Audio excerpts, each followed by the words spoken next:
తెలంగాణ రాష్ట్రంలో గత బీఆర్ఎస్ ప్రభుత్వం తీసుకుని వచ్చిన ధరణి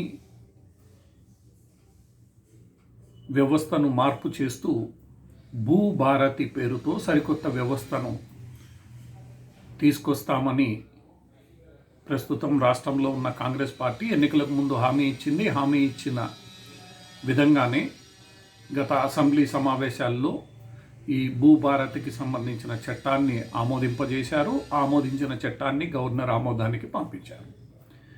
గవర్నర్ విష్ణుదేవ్ ఈ చట్టాన్ని ఆమోదించగానే ఈ చట్టం అమలుకు సంబంధించిన ప్రక్రియను ప్రభుత్వం స్వీకారం చుట్టబోతోంది. ఏది ఏమైనప్పటికీ ధరణిపై వచ్చిన ఆరోపణలు విమర్శల నేపథ్యంలో ఆ చట్టంలోని పలు లోపాలను వినియోగించుకుని భూబకాసురులు, ముఖ్యంగా బీఆర్ఎస్ నాయకులు వందలాది వేలాది ఎకరాలను బలవంతంగానో అన్యాయంగానో తమ సొంతం చేసుకున్నారనేది ప్రతిపక్షాలు చేస్తున్న ఆరోపణ. ఈ ధరణి పోర్టల్లో రెవెన్యూ వ్యవస్థలో పనిచేస్తున్న వారి కారణంగా ఎన్నో తప్పులు దొర్లాయని, ఆ తప్పులను సరిచేసుకోవడానికి రైతుకు హక్కులన్నీ ఉన్నా ఏమాత్రం వీలు కల్పించకపోవడం ప్రధానమైన ఇబ్బందిగా అందరూ విమర్శలు గుప్పించారు.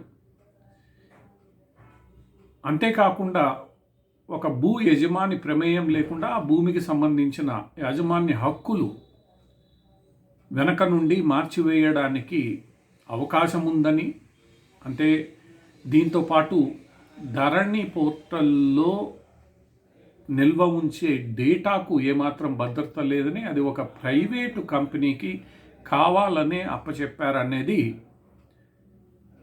ప్రజల నుండి, రైతుల నుండి, ప్రతిపక్షాల నుండి వచ్చిన ప్రధాన ఆరోపణ. ఈ ఆరోపణలకు సమాధానంగా ఇప్పుడు కొత్తగా తీసుకురాబోతున్న భూమాత పోర్టల్ను కేంద్ర ప్రభుత్వ ఆధీనంలోని ఎన్ఐసికి అప్పచెప్పారు. ఎన్ఐసి వాళ్ళు ఇప్పటికే మొత్తం డేటాబేస్ను ఫోరెన్సిక్ ఆడిట్ చేయడం ప్రారంభించారు.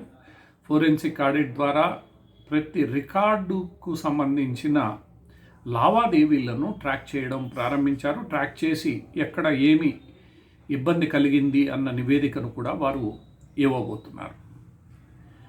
ఈ భూభారతి చట్టం అమల్లోకి రాగానే గత బీఆర్ఎస్ ప్రభుత్వంలో జరిగిన ఎన్నో అన్యాయాలను, భూ ఆక్రమణలను వెలికి తీసి దోషులకు శిక్ష పడేలా చేస్తామని కాంగ్రెస్ ప్రభుత్వం ప్రకటించింది. అంతేకాకుండా చాలా కాలంగా పరిష్కారం కాకుండా ఉన్న ఈ రైతాంగం లేదా ఇతరత్ర భూ యాజమాన్యానికి సంబంధించిన సమస్యలను త్వరలోనే పరిష్కరిస్తామని, అందుకు ప్రతి చోట ట్రిబ్యునల్ను ఏర్పాటు చేస్తామని కూడా ప్రభుత్వం ప్రకటించింది.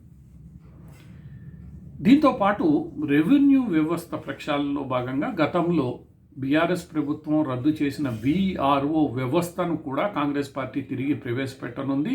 తద్వారా గ్రామ స్థాయిలో రెవెన్యూకు సంబంధించిన విషయాలను చూడడానికి ఒక వ్యక్తి ఖచ్చితంగా ఉంటాడనేది కాంగ్రెస్ ప్రభుత్వ అభిప్రాయం. అటువంటి వ్యక్తి లేని సందర్భంలో ఇష్టానుసారం ఈ రికార్డులకు సంబంధించిన వ్యవహారాలను నిర్వహించారని, తద్వారా ఎన్నో ఇబ్బందులు కలుగుతున్నాయనేది కాంగ్రెస్ ప్రభుత్వ వాదన. ఇలా ప్రభుత్వాలు మారినప్పుడల్లా వ్యవస్థలు మారడం, ఆ మారిన వ్యవస్థలు అదే తప్పులను మరలా చేస్తుండడం సామాన్య ప్రజానీకానికి ఎంతో ఇబ్బంది కలిగించే అంశం.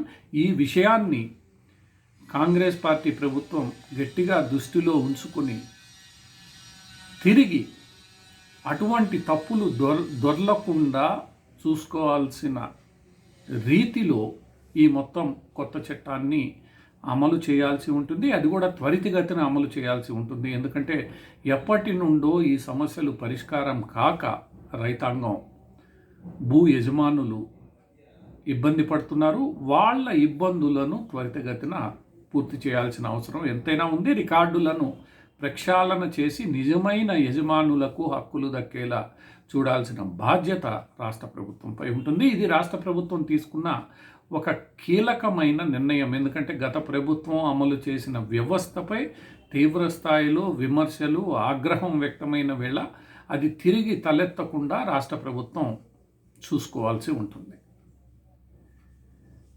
అయితే ఈ భూ ఆక్రమణలు వీటన్నిటి వెనుక రాజకీయ నాయకులే ఎక్కువగా ఉన్నవేళ అలాంటి రాజకీయ జోక్యాన్ని ఈ కొత్త వ్యవస్థలో తగ్గించడానికి వీలుగా అన్ని చర్యలు కాంగ్రెస్ ప్రభుత్వం తీసుకోవాలి. ఎందుకంటే ఈరోజు రియల్ ఎస్టేట్ రంగం కానీ భూములకు సంబంధించిన వివాదాల్లో రాజకీయ నాయకులు ప్రత్యక్షంగా పరోక్షంగా దూరుతున్నారనేది వాస్తవం. దూరడమే కాకుండా బలహీనులను బెదిరించో అదిలించో ఈ భూములను తమ స్వాధీనంలోకి చట్టబద్ధంగానో చట్ట విరుద్ధంగానో తెచ్చుకుంటున్నారనేది కూడా తోసిపుచ్చలేని సత్యం. ఈ రాజకీయ నాయకులకు అవినీతి అధికారులు తోడవడంతో ఈ భూ రికార్డులకు సంబంధించి భూములకు సంబంధించిన వ్యవహారాలన్నీ వివాదాస్పదమైపోతున్నాయి.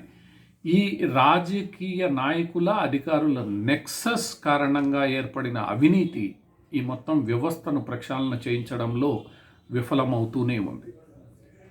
సో ఈ అంశంపై కూడా కాంగ్రెస్ ప్రభుత్వం దృష్టి కేంద్రీకరించి రాజకీయ నాయకుల ప్రమేయాన్ని, రాజకీయ నాయకుల అండతో అధికారులు చేస్తున్న అవినీతిని అరికట్టగలిగితే ఈ మొత్తం రెవెన్యూ వ్యవస్థ పారదర్శకంగా మారే అవకాశం ఉంటుంది. లేదంటే గతంలో తీవ్రమైన అవినీతి ఆరోపణలు ఎదుర్కొంటున్న విభాగాల్లో రెవెన్యూ ఒకటిగా పేరు గడించింది. అదే పేరు భవిష్యత్తులోనూ కొనసాగుతూ అది కాంగ్రెస్ ప్రభుత్వానికి చెడ్డ పేరు తెచ్చే అవకాశం ఉంది. సో ఈ అంశాలపై రాష్ట్రంలోని కాంగ్రెస్ ప్రభుత్వం, ముఖ్యమంత్రి రేవంత్ రెడ్డి దృష్టి సారించి ఈ కొత్త చట్టం అమలును పారదర్శకంగా అందరికీ ఉపయోగపడేలా నిజాయితీతో అమలు చేయగలిగితే అది విజయవంతమవుతుంది. అది కాంగ్రెస్ పార్టీకి ఒక మంచి వరంగా రాబోయే స్థానిక సంస్థల ఎన్నికల్లో మారే అవకాశం ఉంది.